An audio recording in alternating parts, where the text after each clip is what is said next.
আরে আমি আবার কি নষ্ট করছি, কি ছিঁড়ে ফেলছি তোমরা দেখলে বুঝতে পারবে।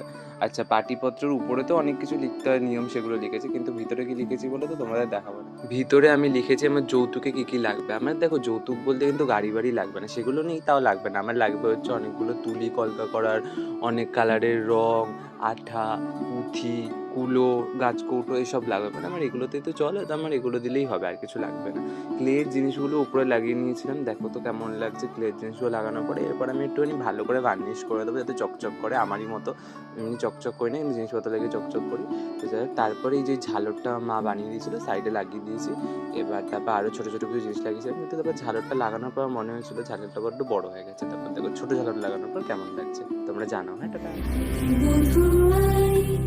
সোনা বানালে মধুরে আমি বধু